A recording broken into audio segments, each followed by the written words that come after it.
welcome back to glorious downtown Boogertown. I'm Buford. I'm Booboo. And you're back with another episode of the Hillbillies and the Holler podcast. Again. And we wanted to talk about something special today. Something that has that was a big influence on us growing up, and that was Farside. Gary Larson and the Farside. Man, what a funny guy. And if you've not checked it out, there's several pages on Facebook that you can go to. It's called Farside, F-A-R. Go follow them and check them out. But for those of you who are younger than us that don't remember the Farside, it was a cartoon strip that appeared in the newspapers in syndication all over the country from the 80s up until, I guess, the late 90s. And yeah, you'd have pictures like the deer and the antelope going by a tree, and they're clocking in like they're going to work, and it says prey.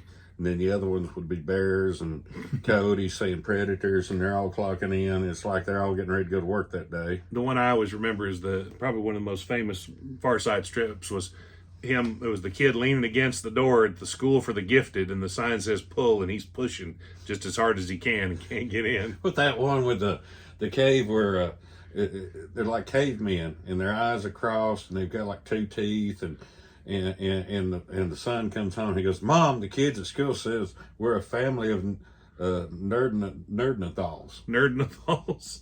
Is that true? I don't know, but I'll tell you something interesting. And actually, not Neanderthals, but Nerdnathals. In our Straight Out of Boogertown video that we did, where Beulah Dean and I went to New York City, we went to the Natural History Museum, and they had a Stegosaurus skeleton there. And there's a part on the Stegosaurus, they've got those spikes on their tails.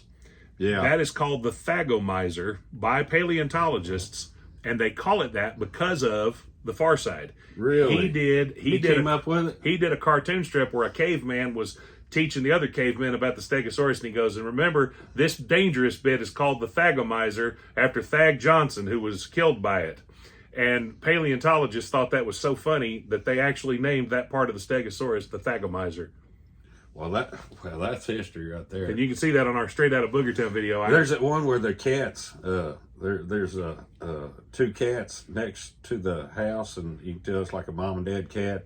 And they're walking through, and then the other house has two cats in there, and the dad cat says, "Zelda, cool it. The Rothenbergs hear the can opener." Because when you hit that can opener, here comes the cat. Here comes the cat. You got to grow up like we did to appreciate this kind of stuff. Gary didn't even want to be a cartoonist. He wanted to be a musician. He tried to quit so many times. He wanted to be a musician, and then he was just trying to pay the bills, and he'd drawn some funny cartoons. And everybody loved it. Oh, he retired.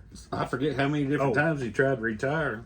Did you ever see the one? I loved this one where it was the gangsters in a pet shop. It was their hideout, and there was all these parrot cages around. He goes, "All right, we've got the plan down.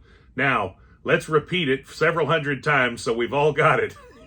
And the parrots are there memorizing the plan. You remember that one where it shows the high school shop team? There used to be a thing we called shop. I think they're bringing it back where they'd cut wood, learn how to weld, and all that stuff. And Gary, he wrote that picture of Liberace with this big old robe on and everything, and Liberace got all that. It said long before his show business career, he was known as Mr. Liberace, the woodshop teacher. Yeah. Old Diamond Jim did a thing on Facebook the other day. He put up a post of a weld, and it was just a little bit, and then tack. all the rest of it was off to the side, not touching nothing. And I commented, like something I'd do. Said my grandfather would be rolling in his grave because he was a welder and a good one. Oh yeah, and you got to tack that thing just right. And I know some good welders, and they wouldn't let me near it after a couple of days. I actually welded. Place. Could you weld pretty good? Yeah, I did it for a while. I was lousy at it. I ain't gonna lie. I caught my hair on fire a few times. Best thing I could do is hold a fire extinguisher and just stand next to it. Yeah, well, after I caught my hair on fire, I needed to prepare. But we talk about this stuff all the time. We do comedy, people compliment us on our comedy, but I'm telling you, there wouldn't be a Hillbillies in the Holler if there hadn't been a Gary Larson, if there hadn't been a Monty Python, if there hadn't been all of these other... America's Most Wanted. The Monkees. F-Troop, yeah.